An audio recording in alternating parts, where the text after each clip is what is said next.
विकास Ecotech में लगा upper circuit, और 5 ऐसे रीज़न यहाँ पर पता चलेंगे जिससे हमें पता चलेगा कि शेयर में एग्जिट क्यों लेना है और एंट्री क्यों नहीं लेनी है, हमें इस शेयर से दूर क्यों रहना है। हम रिटर्न्स देखेंगे तो यहाँ पर एकदम यू का पैटर्न फॉर्म होता हुआ दिख रहा है, यू भी नहीं है तो एडवांस है, वी पैटर्न फॉर्म होता हुआ दिख रहा है। कई सारे लोग कह रहे हैं कि यार इसको बाय करके चलो, विकास इकोटेक इधर है नीचे है और विकास लाइफ केयर किधर है। अगर वो विकास लाइफ केयर तक भी पहुंच जाए ना तो समझो कितना प्रॉफिट हो जाए। विकास लाइफ और विकास इको में दोनों में सेम ही चलते रहता है। लास्ट मंथ दोनों ही शेयर ने ना अपना राइट इशू किया, और फिर राइट इशू कब करती है कंपनी, जब कंपनी को पैसे की जरूरत पड़ती है ना। आप एक चीज देख लीजिए, कंपनी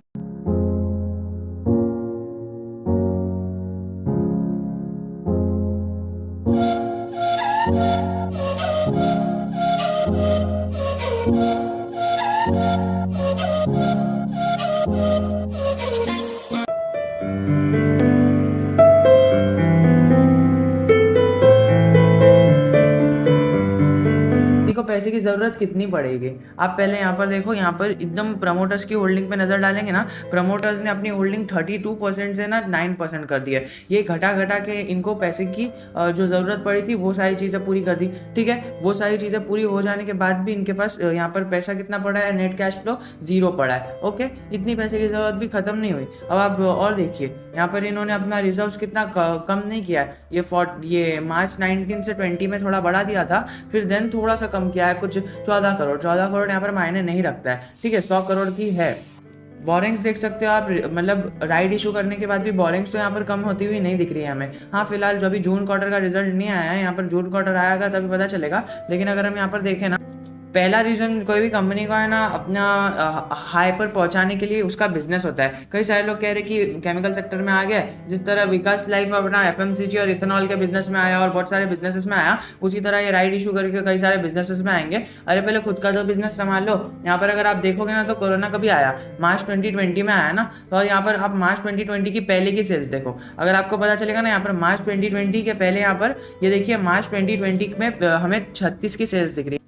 मार्च 2020 का रिजल्ट कभी आएगा, मतलब उसके पहले जो भी 3 महीने पहले जो भी बिजनेस हुआ है उसका रिजल्ट यहाँ पर मार्च में आएगा, और मार्च के बाद कोरोना आया, तो यहाँ पर जो रिजल्ट आएगा वो पहले के 3 महीने का आएगा ना। उसका रिजल्ट अगर आप देखोगे तो यहाँ पर आपको पता चलेगा कि 36 का रिजल्ट है। उसके पहले जो था ना, उसके पहले क्वार्टर में वो दिसंबर 19 में वो 51 का था। 51 से 36 का कितना डिफरेंस पता है आपको, कितना कम रहता है। फिर चलिए वो तो आप कहोगे कि 1-1.5 साल पुरानी बात हो गई, फिर हम क्या करें। अभी आगे भी देखो ना आप, यहाँ पर आपको दिख रहा है कि मार्च 21 के क्वार्टर से जून 21 के क्वार्टर में आपको सेल्स में भी कमी दिखी है, 36 से 18 हो गया, यानी 50% की कमी हो गई है। अगर आप एक्सपेंसेस देखो तो चलो वो भी ठीक है, लेकिन अगर आप यहाँ पर देखो ना तो यहाँ पर ये लोगों ने क्या किया, एक्सपेंसेस को कम कर दिया है, जिससे लगे कि यार हमारा थोड़ा प्रॉफिट में आ रहे हैं। यहाँ पर थोड़ा सा एक्सपेंसेस ज्यादा थे लेकिन सेल्स ज्यादा थी ना, वो एक्सपेंसेस से लॉन्ग टर्म में कुछ फर्क नहीं पड़ता है, लेकिन जो लॉन्ग टर्म में फर्क पड़ता है कि धंधा कितना हो रहा है बिजनेस में। अगर बिजनेस हो रहा है, मतलब कंपनी का बिजनेस हो रहा है, तो उसका एक्सपेंसेस कितना भी हो दो, दुगना तुगना होने दो,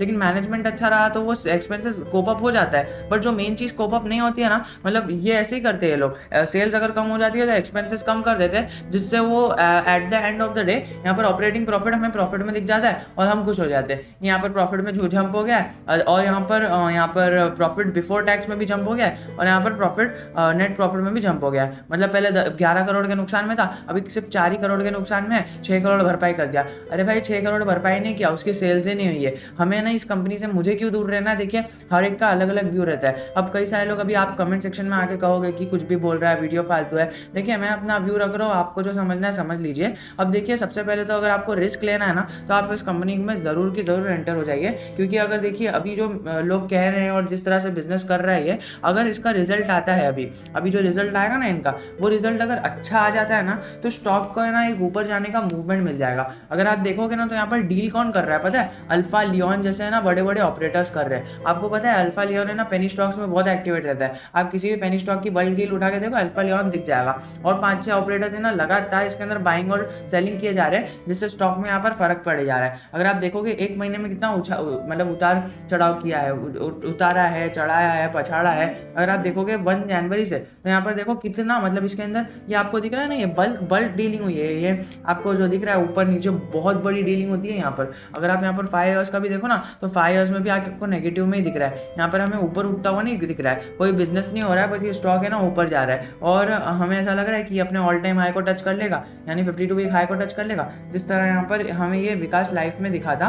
अगर हम विकास लाइफ को एक बार देख लेना, तो विकास लाइफ का मैक्स चार्ट पैटर्न में हमें दिखेगा यहाँ पर सीधा सीधा कि उसने ना अपने यहाँ पर ऑल टाइम हाई को मतलब यहाँ पर ऑल टाइम हाई को तोड़ा और फिर से अभी तोड़ने की कोशिश कर रहा है। तो विकास लाइफ में हमें ऐसा दिख रहा है। तो हम क्या सोच रहे हैं कि जिस तरह विकास लाइफ ऊपर जा रहा है, विकास ही को भी उसी को 40 को टच कर देगा, मतलब 35 जितना भी उसका लेवल है उसको टच, अगर उसको भी एटलीस्ट टच कर दिया ना तो कितना प्रॉफिट हो जाएगा, हम वो देख रहे हैं। लेकिन ये नहीं देख रहे कि ऑपरेटर्स की क्या चाल है। अगर आप कोई भी बड़े बड़े स्टॉक को उठाओगे ना, चलिए एक काम करते हैं, हम एक ये वाला स्टॉक उठा लेते हैं, पीएमसी फिनकॉर्प, ठीक है। तो अगर आप यहाँ पर इसका मैक्स चार्ट पैटर्न देखोगे ना, तो आपको पता चलेगा कि ऑपरेटर्स का क्या खेल रहता है। देखिए ये ना स्टॉक को ऐसा ऐसा सीधा सीधा बढ़ा देते हैं ऊपर, फिर ये देखिए ये स्टॉक ऊपर बढ़ जाएगा। यहाँ पर ये देखिए ये ऐसे ही लेवल चल रहा है विकास इको का, ये ऊपर ऊपर बढ़ जाएगा, फिर बाद में एक ही झटके में नीचे आ गया, तो आप क्या करोगे। लोगों के दिमाग में ये वहम चढ़ गया है कि केमिकल सेक्टर का स्टॉक है ना, केमिकल सेक्टर का स्टॉक वो बहुत ही अच्छा परफॉर्म करेगा। बिकॉज अगर कोई भी बंदा है ना, मुझे कोई पूछ रहे है कि आप मुझे केमिकल सेक्टर का स्टॉक बता दो, मुझे एक रीज़न बताओ कि केमिकल सेक्टर का स्टॉक आपको क्यों चाहिए। हाँ मतलब ऐसा है कि हाँ मुझे केमिकल सेक्टर में इंटरेस्ट है इसीलिए मुझे चाहिए, बट कई सारे लोगों का तो ऐसा है कि मुझे केमिकल सेक्टर में एक स्टॉक बता दो, मैं उसमें इन्वेस्ट कर दूंगा। बट रीज़न तो होना चाहिए ना। ये इसका नाम से बस केमिकल जुड़ा है और दूसरा विकास जुड़ा है ना, और यहाँ पर जो भी चीज़ें चल रही है उसकी वजह से ये सब हो रहा है। अगर प्रमोटर्स को अपनी कंपनी में भरोसा है तो प्रमोटर्स यहाँ पर अपनी होल्डिंग को करें। अगर हम यहाँ पर देखें ना, तो यहाँ पर इनके बोरिंग्स है ये 145। अब अगर आपने वीडियो को अभी तक देखा है, आपको एक गिफ्ट दूंगा। अगर आपने इसमें इन्वेस्ट करके रखा है ना, तो आप एक काम करो। देखिए सबसे पहले तो ये काम करो कि इसके अंदर मैं एग्जिट लेने को ज़रा भी नहीं कह रहा। आपने इसमें एंट्री ली है, मतलब आपने कुछ एनालिसिस किया होगा, आपने अपना पैसा डाला, मतलब आपने कुछ सोच के किया होगा। सबसे पहले तो मैं आपको कहना चाहूँगा कि अभी देखिए जून क्वार्टर में भी इन्होंने अपनी होल्डिंग ऐसी रखी है। अगर आपने सुना होगा कि एफआईआईज ने कम कर दिया, चलो ये तो समझ में आता है कि प्रमोटर्स है, अपने प्रमोटर्स को पैसे की ज़रूरत पड़ रही है ताकि वो अपना बिजनेस में लगा सके, ठीक है, ये तो हमें समझ में आता है, इसीलिए उन्होंने कम किया। लेकिन एफआईआईज को क्या ज़रूरत पड़ गई। एफआईआईज को देखो कि ना, एफआईआईज जो रहते हैं ना वो बहुत इंटेलिजेंट रहते हैं। एफआईआईज मतलब कहाँ से पता है, यूएस से, मैं यूरोप से, वो अलग अलग कंट्रीज से वो लोग इन्वेस्ट करते हैं। अब उनका स्टॉक मार्केट जो है ना वो हमसे भी ज़्यादा मतलब एडवांस है। उनके इधर तो हम एक मतलब शेयर का है ना एक छोटा सा हिस्सा भी ले सकते हैं। हमारे मार्केट में हम ऐसा नहीं कर सकते, हमारा मार्केट अभी इतना एडवांस नहीं हुआ है। बट स्टिल जो भी है वो तो है ही, इंडिया ही है ना। अगर हम बात करें यहाँ पर एफआईआईज की, तो उन्हें पता चल गया था कि ऐसा ऐसा हो रहा है, प्रमोटर्स ने अपनी होल्डिंग कम कर दी, तो उन्होंने भी अपनी होल्डिंग कम कर दी। ये देखिए यहाँ पर सितंबर 2020 तक तो ठीक था, लेकिन उन्होंने जब भी देखा ना कि यहाँ पर सेल्स कम हो गई है, फिर एक्सपेंसेस जो है वो हो रहे हैं, राइट इशू कर रहे हैं, पैसे की ज़रूरत पड़ रही है। अब पैसे की ज़रूरत पड़ी है, राइट इशू कर रहे हैं, मतलब वो एक पॉजिटिव थिंग होती है कि यस पैसे की ज़रूरत पड़ी है, मतलब कुछ अच्छा काम ही करेंगे। लेकिन पैसे की ज़रूरत तब पड़ रही है जब कंपनी नुकसान में है, सेल्स कम हो रही है। तब अगर पैसे की ज़रूरत पड़ रही है तो हमें सीधा सीधा एक अंदाज़ा आ जाना चाहिए कि पैसे की ज़रूरत इसीलिए पड़ रही है ओनली बिकॉज है ना कि ये स्टॉक के अंदर मतलब सेल्स नहीं हो रही है और बाकी सारी चीज़ों को कोप अप करने के लिए पैसे की ज़रूरत पड़ रही है, इसीलिए राइट इशू कर रहे हैं। राइट इशू करने का कुछ लोग ने वो नहीं बताया था कि हमने राइट इशू किस लिए किया। हालांकि विकास लाइफ ने बताया था कि हम एक्सपांड करने वाले हैं, इसीलिए हमने राइट इशू किया है। विकास इको में हमें कुछ नहीं दिखा है। अगर आप अच्छे से रिपोर्ट पढ़ोगे तो आपको पता चलेगा कि विकास इको में उन लोग ने कोई ऑब्जेक्टिव मतलब दिया है, ऑब्जेक्टिव देने के बाद ही राइट इशू होता है। बट जो स्पेसिफिक ऑब्जेक्टिव रहते हैं ना, मतलब वो ऐसा दिया है कि यार मतलब बस राइट इशू आ जाना चाहिए, इस तरह मतलब उन्होंने दिया है। लेकिन आप एक बार पढ़ के देखो, मैं इस वीडियो में नहीं बताऊंगा, मतलब मैं समझा सकता हूँ और वीडियो लंबा भी हो जाएगा, मुझे चलेगा, कोई नहीं देखेगा चलेगा मुझे। बट मुझे जो चाहिए ना कि आपको एक बार पढ़ना चाहिए कि विकास इको और विकास लाइफ ये दोनों के जो राइट इशू हुए थे ना, एक बार दोनों को रीड करो, आपको पता चल जाएगा कि विकास इको को मैं इतना वो क्यों कर रहा हूँ। क्योंकि उन्होंने मतलब राइट इशू तो किया है, विकास लाइफ के साथ कर दिया, लेकिन अब हमारे नॉर्मल बंदे लोगों को क्या लगा कि यहाँ पर राइट इशू हो रहा है मतलब कुछ अच्छा हुआ। अगर कुछ अच्छा होता तो यहाँ पर डीआईएस आ जाते, एफआईआईएस आ जाते। डीआईएस ने तो यहाँ पर होल्डिंग ही कम कर दिया। इन्हें पता था कि यहाँ पर राइट इशू हो रहा है इसी और सारी चीज़ें हो रही है, इसीलिए डीआईएस ने थोड़ा यहाँ पर माल लिया था एंड फिर उसे बेच दिया। तो आप देख सकते हो कि क्या क्या हुआ है। यहाँ पर पब्लिक के पास 90% पड़ा है। अब आप समझ सकते हो पब्लिक के पास 90% पड़ा है, और जितना ज़्यादा पब्लिक के पास होल्डिंग बड़ी रहती है ना, उतना ज़्यादा किसी भी स्टॉक में है ना ऑपरेट करने के लिए बहुत ईजी रहता है। तो ऑपरेटर्स आराम से इसको उठाड़ सकते हैं, पहुँचा सकते हैं, और आपको पता भी नहीं चलेगा, आपका मेहनत का पैसा है कभी भी नीचे गिर जाएगा। मैं आपको अगर आपने शॉर्ट टर्म के लिए एंट्री लिया ना, तो ये जो माहौल चल रहा है ना स्टॉक मार्केट में कि अभी बहुत लिक्विडिटी है, बहुत लोगों ने अकाउंट खोला है, इसके लिए बहुत ज़्यादा लिक्विडिटी है। यहाँ पर अपने जो 1 महीने पहले 2 रुपये 35 पैसे को तोड़ा था, यहाँ पर गया था, फिर नीचे आ गया 40 पैसे से, फिर यहाँ पर 35 पैसे पर ये ट्रेड कर रहा है। अब 40 पैसे को तोड़ देगा तो ऊपर जाएगा 3-4 रुपये। मुझे तो लगता है 10 रुपये भी चले जाएगा। अगर ऑपरेटर्स चाहे ना तो इसको 10 रुपये भी लेके जा सकते हैं। बट जो हमें इंपॉर्टेंट चीज़ देखनी ये है कि क्या है इस स्टॉक के अंदर, एक्चुअल वैल्यू क्या है। अगर हम यहाँ पर देखिए, ये सारी चीज़ें जो मैंने बकबक की, ये मैं नहीं कह रहा, ये है ना यहाँ पर मनी कंट्रोल कह रहा है। अगर आप यहाँ पर देखो तो सबसे पहले तो इसके 3 वीकनेसेस है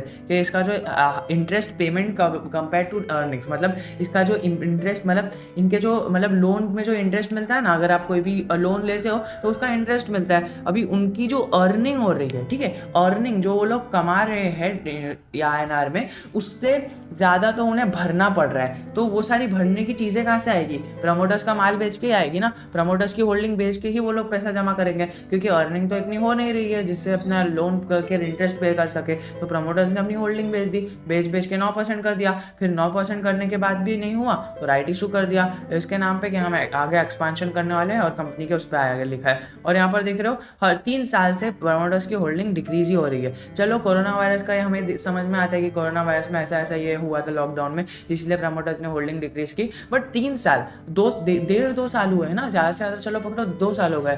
पर अगर हम यहाँ पर देखें तो 3 साल से बताया है, तो आप समझ सकते हो कि उससे पहले भी प्रमोटर्स अपनी होल्डिंग बेच रहे थे। अगर हम देखें तो डेटर डे भी बहुत हाई है, यानी पैसा बहुत लेट मिलेगा। यहाँ पर देख सकते हो इनकी जो अर्निंग्स है उसमें 6 करोड़ की तो अदर इनकम इंक्लूड है, यानी जो भी फर्नीचर बेचा होगा, दूसरी चीज़ें बेची होगी, उनको पता होगा ना कि हमें ऐसा नहीं हो रहा है, प्रॉफिट नहीं हो रहा है, इसलिए अदर इनकम ऐड कर दी। फिर यहाँ पर जो है रिटर्न ऑन इक्विटी कम है, प्रमोटर की होल्डिंग जो वो तो कम है ही। और यहाँ पर सेल्स ग्रोथ देख सकते हो आप, over the period of 5 years sales तो कम हो ही जा रही है। अब सेल्स बढ़ाने के लिए कुछ टेक्निक ला रहे हैं लोग। अगर देखिए, सबसे पहले तो आपको गुड न्यूज़ देता हूँ, अभी जो रिजल्ट आएगा, अगर रिजल्ट में प्रमोटर्स ने अपनी होल्डिंग बढ़ा दी, और सेकंड देखिए कोई भी चीज़ होनी चाहिए, कोई एक चीज़ भी हो गई तो आप इसके अंदर बिंदास बने रह सकते हो। या तो प्रमोटर्स को अपनी होल्डिंग बढ़ा देनी चाहिए, या तो सेल्स बढ़ जानी चाहिए। सेल्स देख सकते हो आप यहाँ पर, सेल्स का जो भी रेशियो है ना, यहाँ पर सेल्स दिख रहा है आपको, ये यहाँ पर इतना अच्छा सा सेल्स कितना है, 116, ठीक है। 116 की सेल्स अगर बढ़ गई, उससे बढ़ गई, या फिर इसका जो अपना प्रॉफिट मार्जिन है वो बढ़ गया, या फिर इनका डेट कम हो गया, या फिर इनका रिजर्व्स बढ़ गया, और ये सारी चीज़ें हो गई, या तो इन्होंने कुछ एक्सपेंशन कर लिया, तब आप इस स्टॉक में बने रह सकते हो। मेरी तरफ से तो मैं इन सब में से कुछ भी एक चीज़ हो गई ना, तो फिर मैं आपको मतलब ऐसा कह सकता है कि आप जा सकते हो। अगर आप यहाँ पर देखो तो रेवेन्यू और प्रॉफिट में डी ग्रोथ हो रही है, मतलब ग्रोथ नहीं हो रही है। यहाँ पर इसको ग्रोथ बोलते हैं, इसको डी ग्रोथ बोलते हैं, हमारी डी ग्रोथ हो रही है। अगर हम बात करें एनुअल नेट प्रॉफिट की, तो वो 2 साल से डिक्लाइन हो रहा है। कोरोना वायरस कब से आया? 2 साल से। और देखिए स्टॉक की पीई कितनी है, 10 की है, मतलब 10 से नीचे है, मतलब बहुत सस्ती कंपनी है। ये लोग आपको बता रहे हैं सस्ती कंपनी है, तो आप इसके अंदर बने रहो। और अगर आप यहाँ पर देख सकते हो कि पॉजिटिव ब्रेकआउट दिया है इसने, और यहाँ पर बिग डील हुई है इनसाइडर एंड SAST, तो यहाँ पर buy last month greater than 1% of total sales, मतलब इन्होंने बाय बहुत ज़्यादा किया है और डील बहुत बड़ी हुई है। तो आप इसको शॉर्ट टर्म के लिए लेके बहुत अच्छा खासा प्रॉफिट जनरेट कर सकते हो। पर ये ध्यान रखना कि यहाँ पर है ना, हमें अच्छे टाइम पर एग्जिट कर देना पड़ेगा, नहीं तो फिर ज़्यादा लालच में हम ऊपर ऊपर तक जाते रहेंगे, और एक बार स्टॉक नीचे आने चालू हो गया ना, तो हमें एग्जिट करने का मौका नहीं मिलेगा। प्रमोटर्स की होल्डिंग प्लेज नहीं है, और क्वार्टर ऑन क्वार्टर ग्रोथ है, क्वार्टर ऑन क्वार्टर ग्रोथ है, ठीक है, लेकिन हमें एक और एक क्वार्टर में ना कंफर्मेशन चाहिए। मतलब ऐसे ही नहीं क्वार्टर ऑन क्वार्टर ग्रोथ है तो हम चले जा सकते, ऐसे तो अगले क्वार्टर में अगर कम आ गया तो फिर ये क्वार्टर तक तो हमारी होल्डिंग चले गई ना सब। तो हमें एक क्वार्टर और वेट करना है, और यहाँ पर कंफर्मेशन करना है। तो आपने अगर फ्रेश एंट्री लेनी है तो शॉर्ट टर्म के लिए ले लेना, लॉन्ग टर्म के लिए भी अगर बहुत ज़्यादा लॉन्ग टर्म है तो आप ले सकते हो 10 से 15 साल, 15 से 20 साल, उतना ले सकते हो आप। और अगर शॉर्ट टर्म है तो फिर आप 1-2 महीने ले सकते हो। बाकी अगर आपको ये 1-8 साल के लिए चाहिए तो मुझे नहीं लगता कि आपको लेनी चाहिए, बिकॉज वो 1-2 साल के लिए वो नीचे ही जाने वाला है, या फिर ऊपर भी चले जाएगा। तो फिर अगर एक बार नीचे आ गया ना, इसकी ट्रेंड नीचे आ गई, तो फिर आपको भारी भरकम नुकसान हो सकता है। एक बार नीचे आना चालू हो गया तो आपको एग्जिट होने का मौका भी नहीं मिलेगा। तो आशा करता हूँ आपको वीडियो पसंद आया होगा, कुछ सीखने मिला होगा। अगर कुछ भी गलत बोल दिया मैंने, आप कमेंट करके मुझे बता सकते हो। I am always a comment away from you. जय हिंद, जय भारत।